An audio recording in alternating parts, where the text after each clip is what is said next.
Hoy vamos a estar viendo los primeros 3 versículos de Romanos 9. Va a ser el comienzo oficialmente de este capítulo porque la semana pasada, acuérdense, vimos un resumen general de lo que íbamos a estar viendo. Traté de darles un panorama de lo que se trata el capítulo 9, 10 y 11 para que vayan entendiendo hacia dónde vamos. Y también dentro del contexto con el capítulo 8, cómo es que se enlaza el capítulo 9 con el 8 y qué es lo que Pablo está tratando realmente de decir. Para los que no estuvieron la semana pasada, nuevamente nada más hago un pequeño recordatorio. En el capítulo 8 habíamos estado viendo que todas las cosas ayudan a bien a los que a Dios aman, y también habíamos estado viendo que no hay nada que nos puede separar del amor de Dios, ni tribulación, ni angustia, ni persecución, hambre, desnudez, peligro, espada, nada de ninguna cosa creada, así es como termina Pablo el capítulo 8, puede separarnos del amor de Dios que es en Cristo Jesús, Señor nuestro. Ahora, la objeción lógica que surge cuando decimos eso, cuando decimos que Dios sostiene sus promesas, es ¿qué pasó con Israel? ¿Por qué es que Israel no cree en Jesús como su Mesías y en términos generales se han perdido? ¿Le falló a Dios ahí su plan? Porque parece ser, ¿no? que Dios en su plan original no pudo mantener a su pueblo elegido, se le desviaron y ahora tuvo que cambiar completamente el plan. Y Pablo va a lidiar con ese punto específicamente a partir del capítulo 9. Y acuérdense, este es el versículo clave del capítulo 9, 10 y 11. O sea, esta es la pregunta que está contestando Pablo. ¿Falló la palabra de Dios? Y eso está en el versículo 6. Dice, no que la palabra de Dios haya fallado. O sea, esa es la respuesta a esa pregunta, ¿no? A la objeción que podríamos tener, ¿falló Dios? Dice Pablo, no es que la palabra de Dios haya fallado. Entonces, capítulo 9, 10 y 11 van a ser argumentos de Pablo sobre por qué es que la palabra de Dios no ha fallado, aunque Israel está lejos de Dios, es decir, están perdidos, han rechazado a Jesús como su Mesías. Así que hoy vamos a ver con calma los primeros 3 versículos que tratan con la angustia de Pablo. Y hay unas lecciones muy interesantes que surgen de aquí. Vean, dice versículo 1, verdad digo en Cristo, no miento, y mi conciencia me da testimonio en el Espíritu Santo que tengo gran tristeza y continuo dolor en mi corazón, porque desearía yo mismo ser anatema, separado de Cristo por amor a mis hermanos, los que son mis parientes según la carne, es decir, los judíos, los israelitas, que es lo que va a seguir describiendo en los siguientes versículos, pero eso el próximo domingo lo vamos a ver. Hoy vamos a enfocarnos a esto. ¿Cuál es el sentir de Pablo aquí en estos primeros 3 versículos del capítulo 9? Entonces lo he dividido en 4 partes que vamos a estar viendo, 4 cosas sobre la angustia de Pablo. Primeramente, ¿cuál es el origen de su angustia? ¿De dónde surge su angustia? Número 2, la intensidad de esa angustia. Número 3, la honestidad de su angustia o la autenticidad de su angustia. Y número 4, el fruto de su angustia, hacia dónde nos lo está llevando, cómo lo está moviendo a actuar esta angustia. Así que vamos a ver punto por punto. Primeramente, el origen de la angustia se encuentra en el versículo 3, cuando dice, porque deseara yo mismo ser anatema, separado de Cristo. Ahora, ahí está indirectamente diciendo que yo quisiera ser el que está separado de Cristo, yo quisiera ser el que es anatema. Eso es lo que está diciendo. O sea que los judíos, los israelitas, sus hermanos, ellos son los que son separados de Cristo. Ellos son los que son anatemas. Está tratando de suavizarlo Pablo, no decirlo tan duro, poniéndose a él mismo en esta posición en la cual él es el que está siendo separado de Cristo. Bueno, hipotéticamente, ¿no? Esa es una cosa que está planteando que no puede ser, que vamos a ver en un momento. Pero la idea es que ellos son anatemas. ¿Qué significa anatema? Vayan conmigo a 1 Corintios 16, 22, porque aquí estamos viendo el origen de la angustia de Pablo, qué es lo que está causando este dolor en él. Y si ven 1 Corintios 16, van a encontrar una definición pequeña. El que no amare al Señor Jesucristo sea anatema. Ese es el problema de los judíos. No aman al Señor Jesucristo. No tienen un amor por el Señor Jesucristo. Y dice Pablo, si alguien no ama al Señor Jesucristo, sea anatema. Vamos más adelante en el capítulo 9 y les voy a tratar de mostrar de dónde viene, cuál es el problema, porque más adelante sí lo desarrolla más Pablo. En el versículo 30 del capítulo 9 dice, ¿qué pues diremos?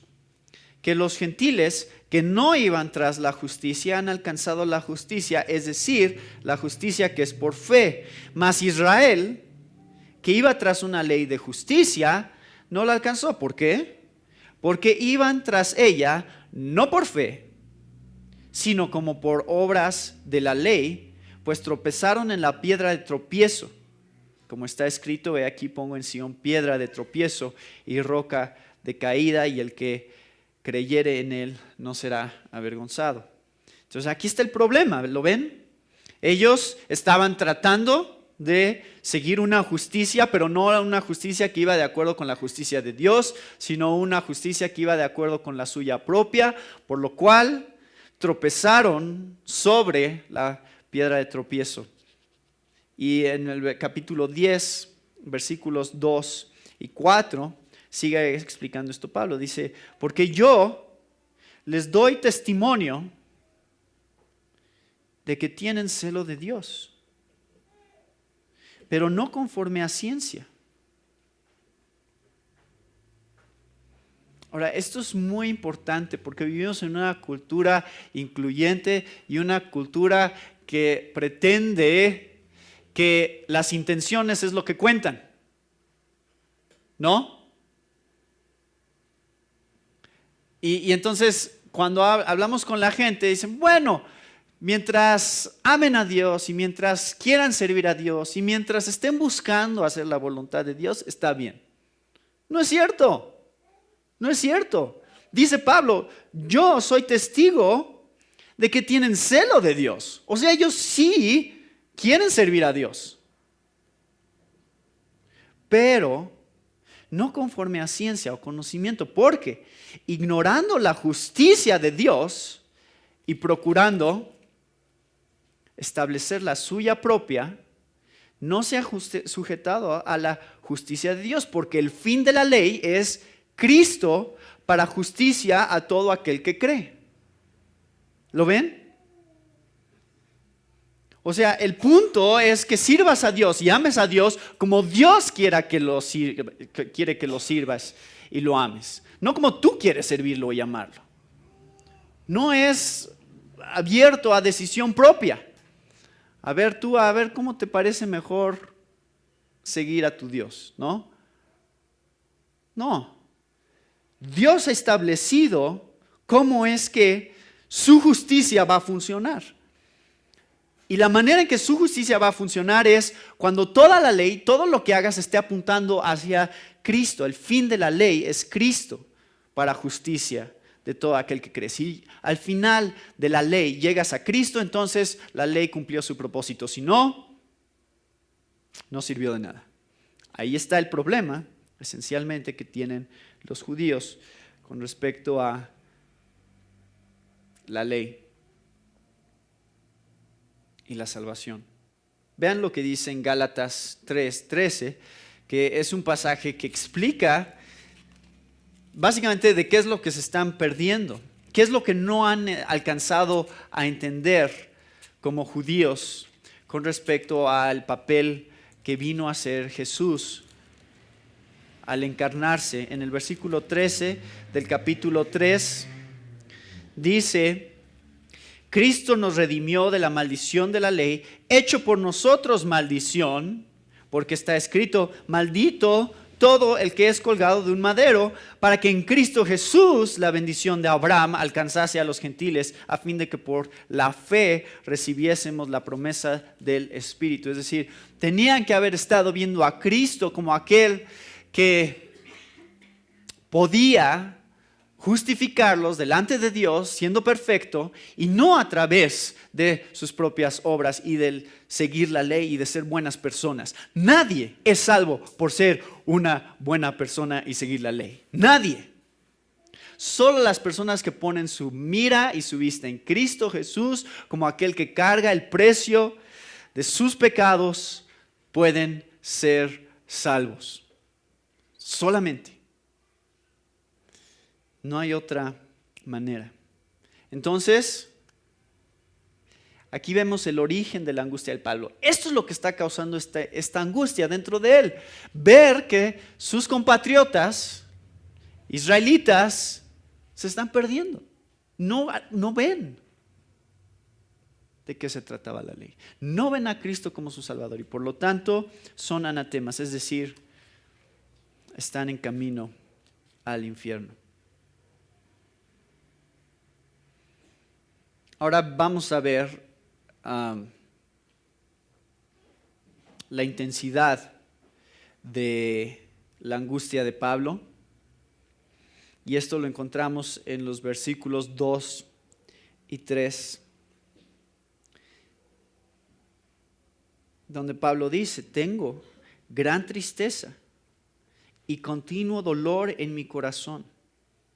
Y esta idea donde dice: porque deseara yo mismo ser anatema, separado de Cristo por amor a mis hermanos, los que son mis parientes según la carne. Esto no es posible, ¿o sí? O sea, tú no puedes tomar el lugar de otra persona. Tú no puedes decir: Dios, para que se salve él, condéname a mí. Por eso es esta frase, desearía, o sea, podría desear, o sea, sería en un mundo en donde pudiera alguien tomar el lugar de otra persona de esa manera y ser condenado por un acto de amor. En ese mundo que no existe, yo lo haría. Pero no es posible. Dios jamás condenará un acto de amor así.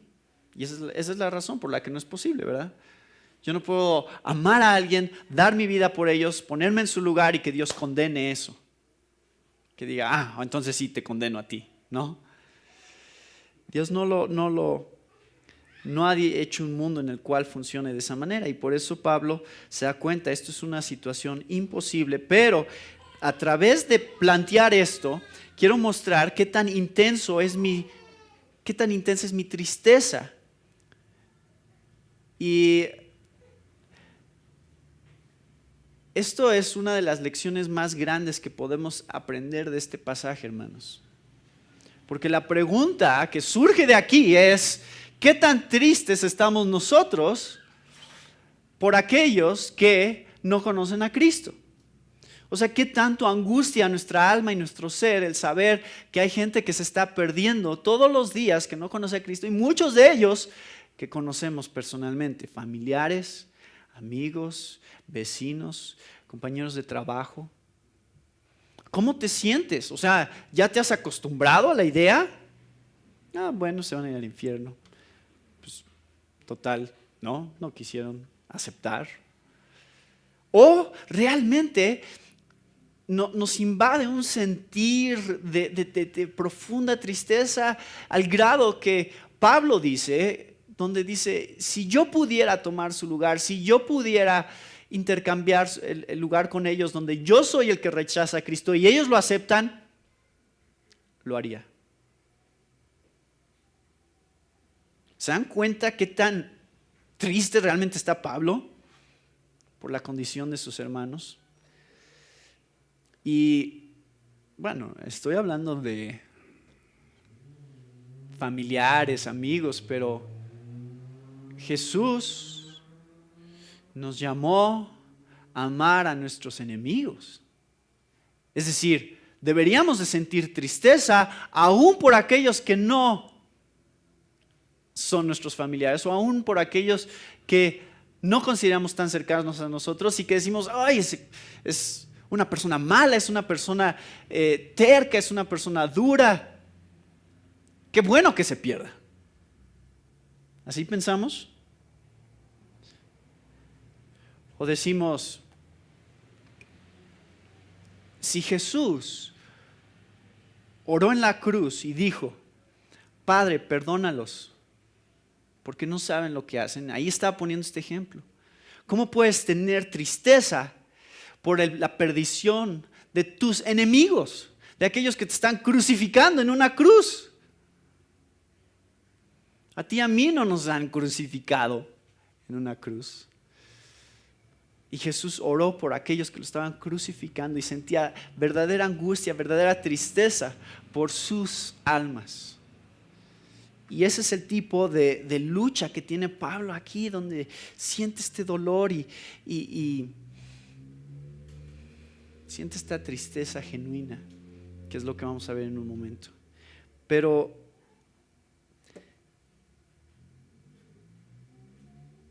¿no se supone que debemos estar siempre gozosos? ¿No? ¿No se supone que la Biblia dice, gozaos en el Señor siempre? Otra vez os digo, regocijaos. ¿Cómo podemos estar tristes por aquellos que se están perdiendo y que no tienen a Cristo y al mismo tiempo estar gozosos? ¿Se les hace imposible? A ver, ¿cómo entienden esto? ¿Cómo cuadra en sus cabezas el tener este mismo sentir que tenía Pablo de tristeza y al mismo tiempo estar gozosos? Vean lo que dice 2 Corintios 6,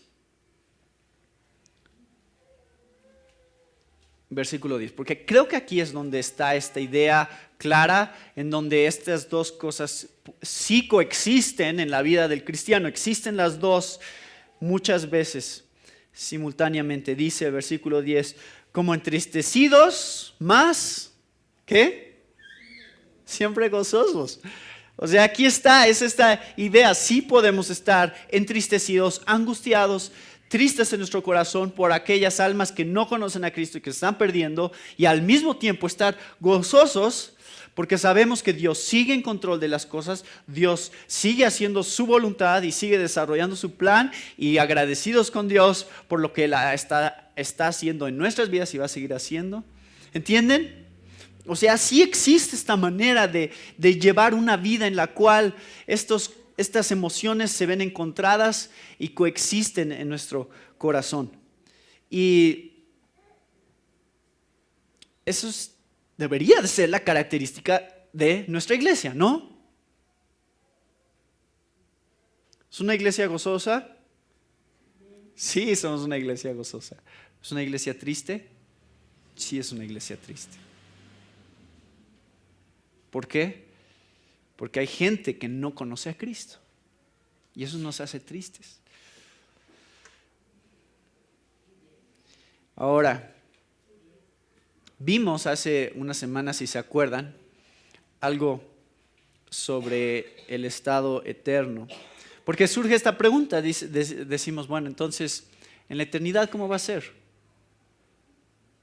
¿En la eternidad vamos a seguir estando tristes por aquellos que no conocieron a Cristo?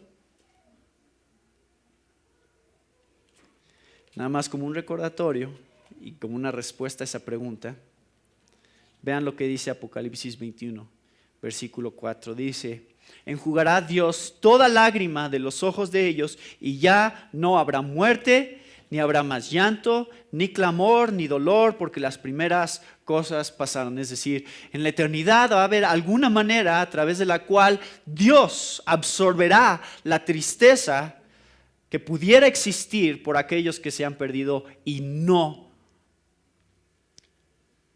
existirá más. Tú y yo no estaremos tristes en la eternidad. Este conflicto que tenemos ahorita de tristeza por aquellos que se pierden es solamente durante esta vida.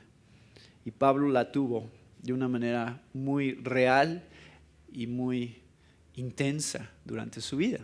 Pero ahora ya no está triste en la presencia del Señor. Entonces, no se preocupen, la tristeza es temporal. Esta tristeza, esta angustia por aquellos que se pierden sin Cristo es solamente ahorita. Y en la eternidad ya no habrá más llanto, ya no habrá más dolor. Las primeras cosas pasaron. Entonces, esta pregunta, este asunto de la intensidad de Pablo,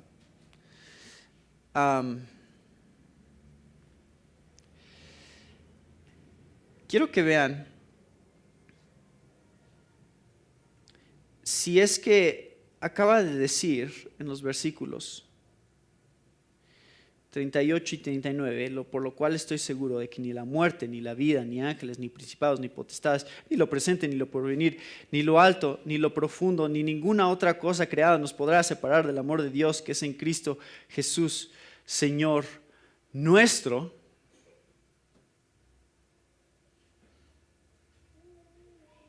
¿Cómo es que puedes estar triste, Pablo?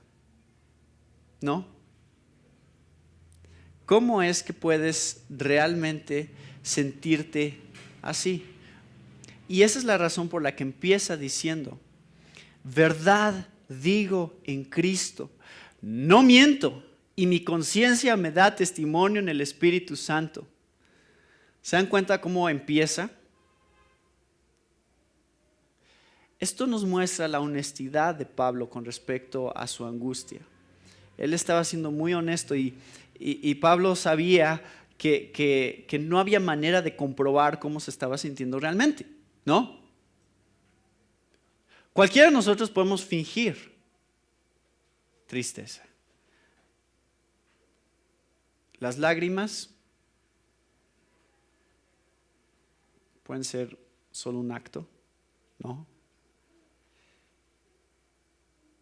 Puede ser que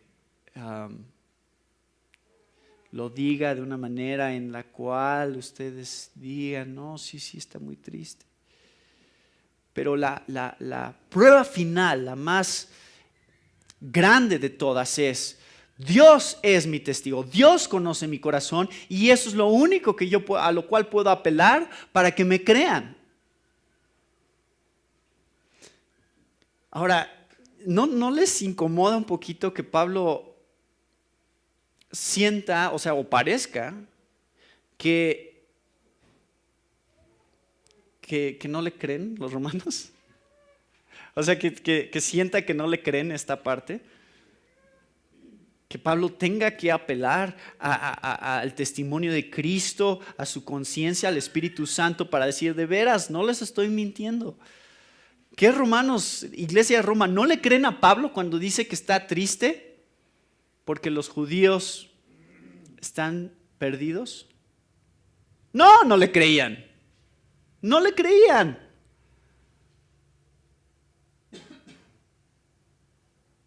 ¿Saben por qué no le creían?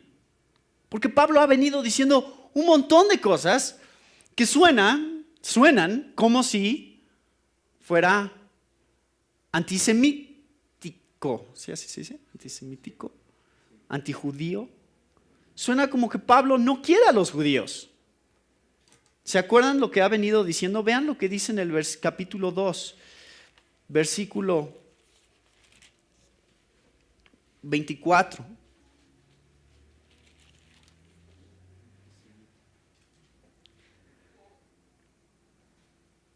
Dice, porque como está escrito, el nombre de Dios es blasfemado entre los gentiles por causa de... ¿Quiénes? Los judíos. Ustedes, judíos. Eso no suena como que ama mucho a los judíos, ¿o sí?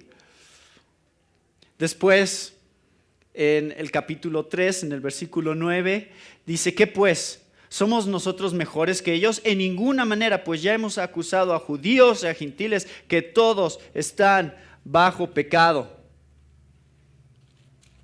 Y ya ha venido mostrando que los judíos están perdidos, están lejos de Dios, que hay un verdadero problema con ellos. Entonces cuando llega al capítulo 9, tiene que empezar de esa manera, porque sabe que suena como que realmente él no ama a los judíos. Y en el versículo 3 dice que son anatemas, separados de Cristo. Y en el versículo 6 va a decir, no todos los descendientes de Israel son israelitas. Entonces suena como que a Pablo no le importa la ciudadanía judía, como que a Pablo no tiene ningún interés en los judíos como tales, como nación, judíos étnicamente hablando. Entonces, claro que no va a tener problema convenciendo a estas personas de que realmente ama a sus hermanos y hermanas judíos. Así que hemos visto, número 1, el origen, número 2, la intensidad, número 3, la honestidad. Y en este punto es donde los lectores de esta carta se están preguntando, a ver, Pablo, ¿de veras te puedes sentir triste? ¿De veras te puedes sentir triste cuando vas a decir que Dios ha escogido a aquellos que serán salvos? No puedes estar triste, genuinamente. Si crees que Dios escoge a quien escoge y rechaza a quien rechaza, ¿cómo puedes estar triste si sabes eso? ¿No? Ya lo leímos la semana pasada, lo vamos a leer otra vez para los que no estaban. Versículo 11, pues no habían aún nacido, ni habían hecho aún ni bien ni mal, para que el propósito de Dios conforme a la elección permaneciese, no por las obras, sino por el que llama. A Jacob amé, mas a Esaú aborrecí. Y a Moisés dice, tendré misericordia del que yo tenga misericordia y me compadeceré del que yo me compadezca. No depende del que quiere ni del que corre, sino de Dios que tiene misericordia. ¿Cómo puedes estar triste si dices esas cosas? No puedes, Pablo. O sea, ¿cómo? En uno de los dos estás mintiendo. O Dios no escoge a la gente que ha de ser salva, o tú no estás realmente triste.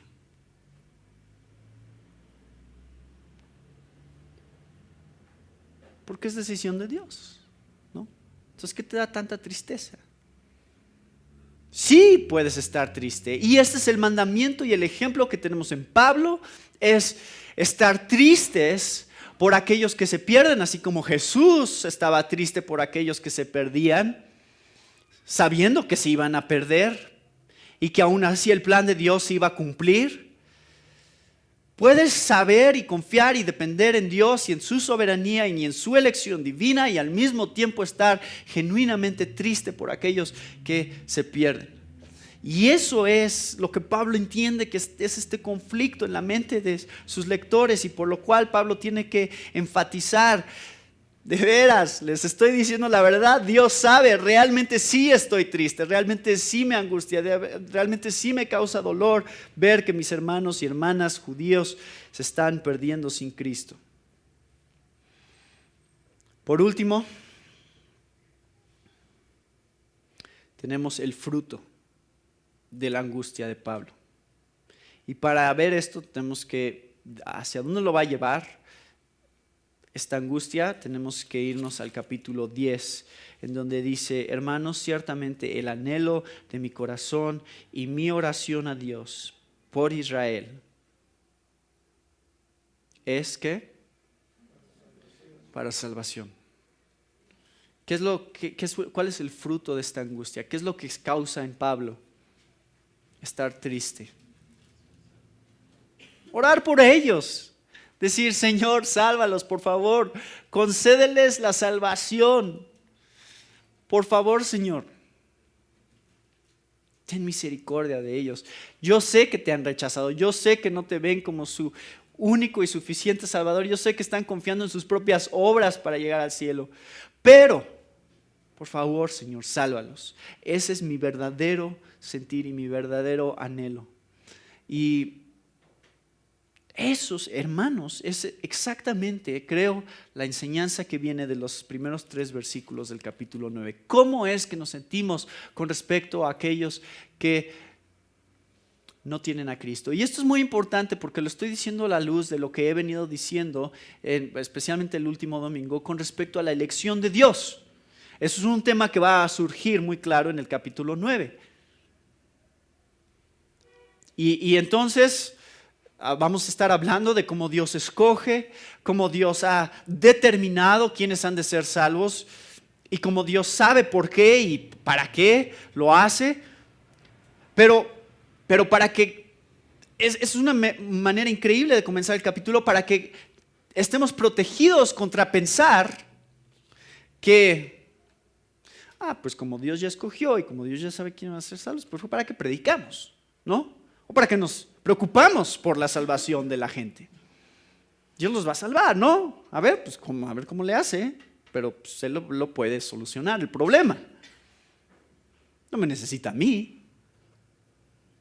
Y es cierto, no te necesita a ti, pero Dios está diciendo: pero quiero que te sientas así, quiero que estés triste por aquellos que se pierden, porque yo estoy triste por aquellos que se pierden. Quiero que ores por aquellos que se pierden para que sean salvos. Y quiero que continuamente haya en tu corazón este sentir de buscar y anhelar la salvación de aquellos que no me conocen. Y entonces, para cada uno de nosotros viene este reto. ¿Cómo nos sentimos con respecto a la gente que no conoce a Cristo? Ahora, hay una oración que viene en 2 de Timoteo 2:25, o un deseo más bien. Y esto es, creo yo, lo que mejor resume el sentir, la angustia de Pablo, especialmente en el capítulo 10, versículo 1. 2 de Timoteo, capítulo 2.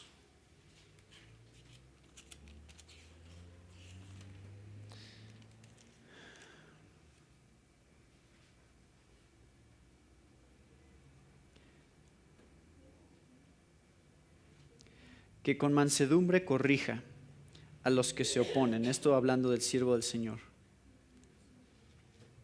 Porque si quizá Dios les conceda que se arrepientan para conocer la verdad. ¿Se dan cuenta?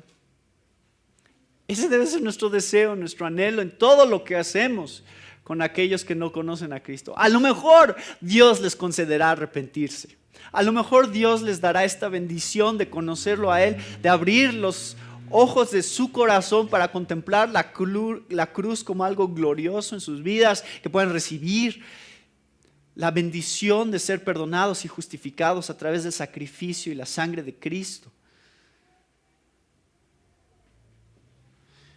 Señor, concédeles el arrepentimiento. Así que, hermanos, escuchen esto bien, porque esto viene en Romanos 9 y quiero que lo entiendan claramente y que no haya duda con respecto a esto.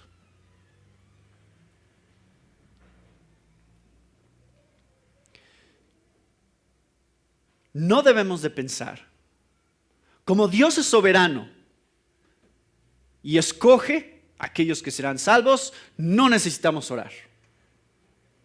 Más bien tenemos que pensar, como Dios es soberano para salvar, vamos a orar con esperanza por aquellos que aún no han encontrado salvación. ¿Entienden la diferencia? Yo oro porque sé que Dios puede hacerlo. No porque ellos pueden, sino porque Dios puede. Por eso oro con esperanza, porque Dios escoge y Dios sabe. Y Dios cambia corazones, quita corazones de piedra, pone corazones de carne. Entonces tengo toda la esperanza del mundo que aunque sea la persona más terca que he conocido, la persona que más haya rechazado a Cristo y que parece que no hay ninguna manera en la cual podría aceptar, aún así tengo esperanza. Porque sé que Dios es soberano, porque sé que Dios tiene el poder y el control de todas las cosas. Por eso. Y ese era el sentir de Pablo, esa era la manera en que oraba, esa era la manera en que él se sentía también con respecto a los judíos. Sabiendo que estaban en su mayoría rechazando a Cristo, él decía: Señor, sálvalos, por favor, sálvalos, porque yo sé que puedes salvarlos. Tengo confianza en que tú eres el autor y el consumador de nuestra fe. ¿Entienden? ¿Es práctico esto? Muy práctico, ¿no? Porque ninguno de nosotros, se los aseguro, nos sentimos como nos deberíamos de sentir con respecto a aquellos que se están perdiendo. Ninguno de nosotros está suficientemente triste, en suficiente angustia y agonía con respecto a aquellos que no conocen a Cristo. Y la prueba está que pasan los días y pasa el tiempo y tenemos oportunidades y convivimos con gente y decimos: bueno, a ver, ¿no? A ver si se da otra oportunidad. No estamos suficientemente tristes. No sentimos suficiente dolor como Pablo lo sentía. Y oramos por ellos. Gracias a Dios, a través de las reuniones de oración, siempre creo estamos conscientes de gente por la cual oramos y siempre vienen estas situaciones de salud, ¿no? Y eso es lo que causa que oremos por ellos, por lo regular, ¿no? Está la situación del papá de Anita, que acaba de tener un infarto. Y entonces obviamente eso nos hace reaccionar y decimos: hay que orar por él, tuvo un infarto. Y pudo haber muerto el viernes, pero no murió.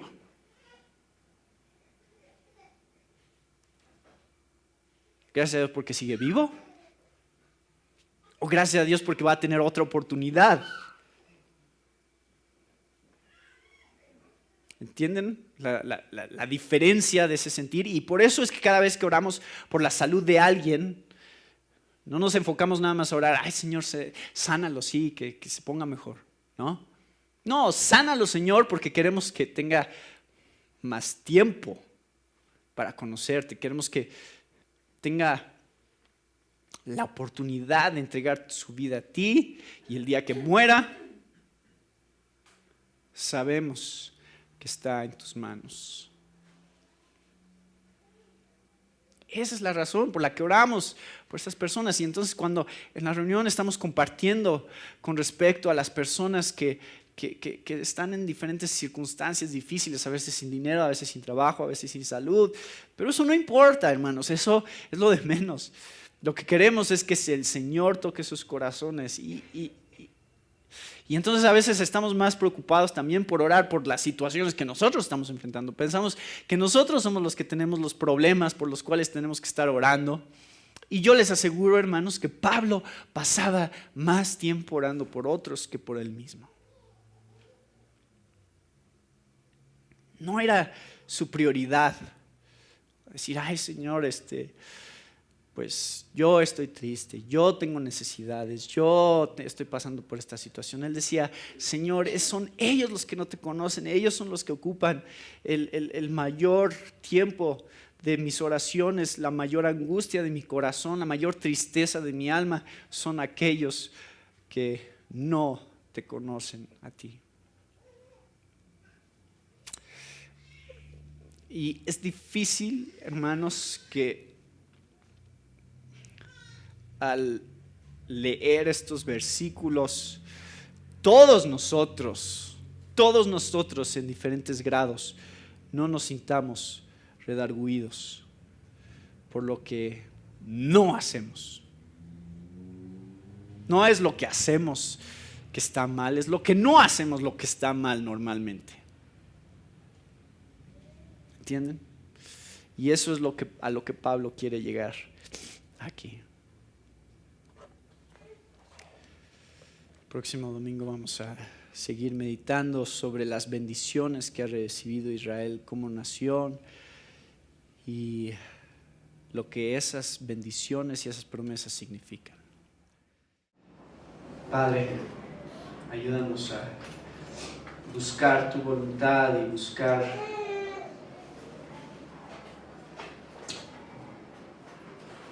compartir con otros aquellas cosas que hemos recibido de ti, la gracia, el perdón, la justificación a través de la fe, Señor. Tú eres un Dios que sabe, Señor, hacia dónde va todo. Sabe quiénes, es un Dios que sabe quiénes te van a recibir, quiénes te van a rechazar, y tienes un plan y un propósito por el cual será así. Pero Señor, nosotros queremos en esta vida vivir como quieres que vivamos, buscando la salvación de todos, sintiendo dolor en nuestro corazón por todos aquellos que no te conocen, y ayúdanos, Señor, a ser más fieles, compartir sobre aquella fe que tenemos en ti y que hemos conocido a través de tu palabra. En nombre de Cristo Jesús.